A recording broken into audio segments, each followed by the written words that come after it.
सदन कसाई गर्व न करिए हरिदासन सो सदन कसाई मांस काटते थे और मांस काट करके तराजू में जब रखते थे तो दूसरे पड़ले में भार के लिए शालिग्राम भगवान को रखते थे और फिर तोलते थे। शालिग्राम भगवान के भार से एक जीव का मांस भार तोला जाता था और लोगों को फिर बेचा जाता था। एक महात्मा ने देख लिया और देख करके बोले राम राम राम राम, मुंह पे हाथ धर के गए, बोले ये शालिग्राम भगवान है, कितना बड़ा अपराध कर रहे हो तुम, है इनसे तुम मांस तोलते हो, इनको दो हमको। बेचारे सदन कसाई बड़े भोले, अरे मुझे नहीं पता था, लीजिए भगवान, मेरे को तो लगा इनके लिए कोई आसन नहीं है, मेरे पास में कहां धरूं, सब जगह मांस है, तो ये तराजू का ये वाला पटला मैं रोज धो करके पहुंच के बढ़िया व्यवस्थित करके इसमें धरता हूं, इनको दो काम हो जाते हैं, इनका आसन भी हो जाता, मांस भी तुल जाता है। साधु बोले राम राम राम, ठाकुर जी से मांस तोलता है। लेकर के ठाकुर जी को गए, पंचामृत अभिषेक किया, इत्र लगाया, तिलक लगाया, चांदी के सिंहासन पर बैठाया, तुलसी की माला पधराई, मोगरा के पुष्पों से सजा दिया बंगला और नैवेद्य 56 भोग बना करके ठाकुर जी के सन्मुख पधराए और ठाकुर जी से कहा जय जय, अब आप प्रसन्न रहो। कहां एक कसाई के यहां बदबू में, खून में, मांस में, रक्त में आप पड़े थे, अब आप बढ़िया सुंदर सिंहासन पर रहो। ठाकुर जी स्वप्न में आ गए महात्मा के और रोने लगे।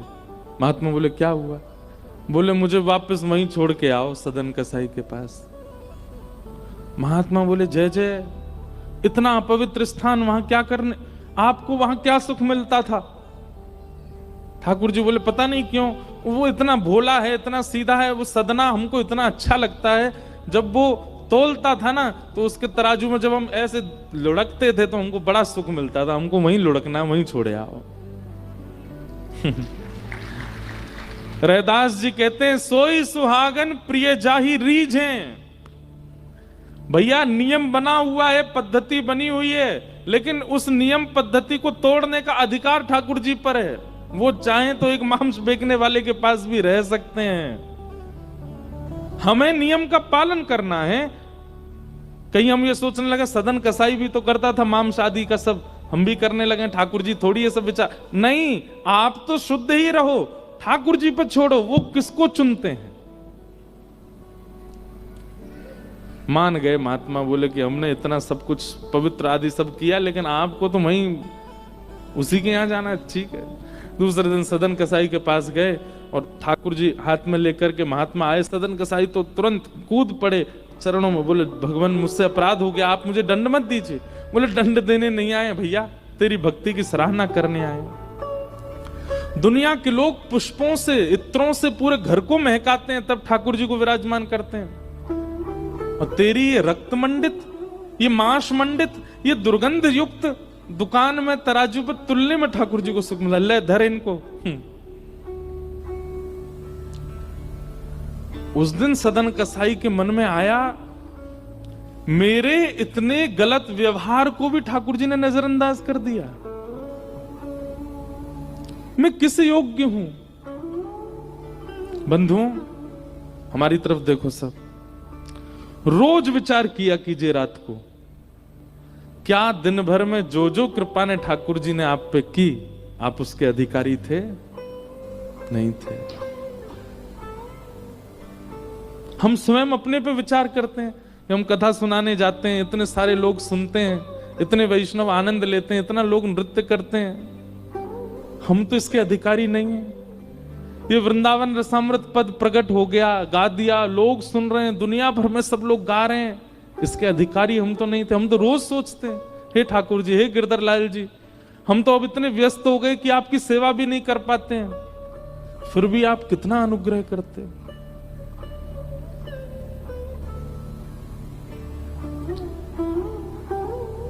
बहुत कृपालु हैं ठाकुर जी, बहुत कृपा करते हैं। सबसे ज्यादा नजरअंदाज करना अगर किसी को आता है तो वो इनको आता है, और सबसे ज्यादा नजर डालना किसी को आता है तो हमको आता है, हम आप सबको, हम सबके अवगुणों को भूलते नहीं है। कोई व्यक्ति अगर सुधर जाता है ना, लोग देख भाई अब तो ये सुधर गया ना, सुधर तो गया, पता नहीं 2 साल पहले क्या हुआ था, पल्ली गली वाली के साथ भाग गया था ये, अरे तब भाग गया था, अब तो ठीक है ना। हम लोग ऐसे हैं, पर ठाकुर जी कैसे हैं? ठाकुर जी के आगे जाके हम कहते हैं नाथ हमसे ये अपराध हुआ, ये अच्छा ये भी किया, मुझे तो याद ही नहीं तुमने किया था, भूल जाते हैं। ठाकुर जी विस्मृत कर देते हैं।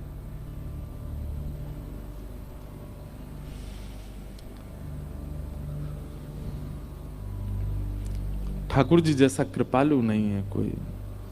एक स्वामी श्री हरदास जी का एक बहुत सुंदर पद है। स्वामी जी के पद गवने में नहीं आते क्योंकि थोड़े गंभीर होते हैं, लेकिन मैं कोशिश करूं। ना सवारने को मो सोना बिगाड़ने को, तो सोना सवारने को। क्या कह रहे हैं स्वामी जी? ए हरि मो सोना बिगाड़न को, तो सोना सवारण को। गाइए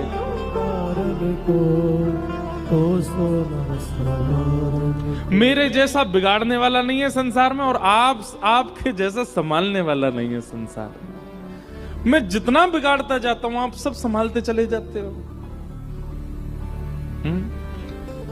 तो मोहितो ही परी होड़ प्यारे, मोहे तो ही पड़ी हो। स्वामी श्री हरदास जी कह रहे हैं होड़ चल रही है किसमें? मुझ में और आप में।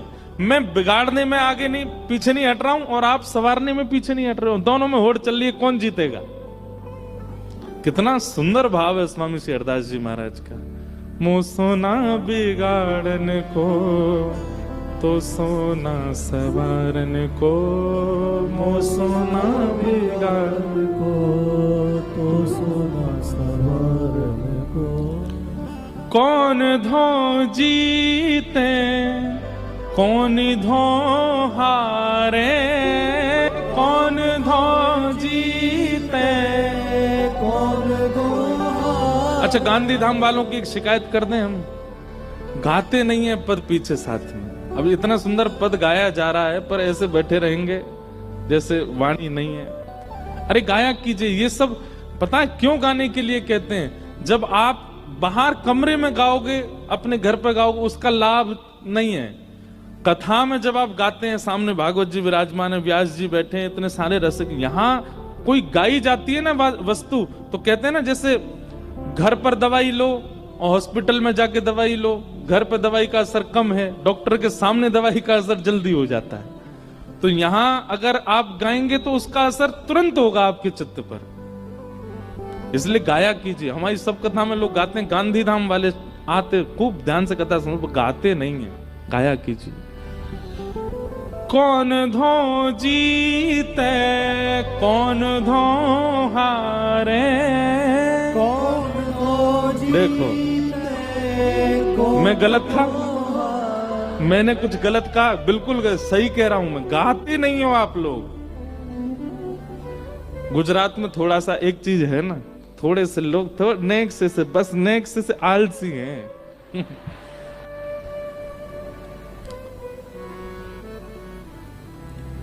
बोले महाराज जी गुजरात में एक चीज कंपलसरी है। बोले क्या? दोपहर में भोजन के बाद सोना जरूरी है।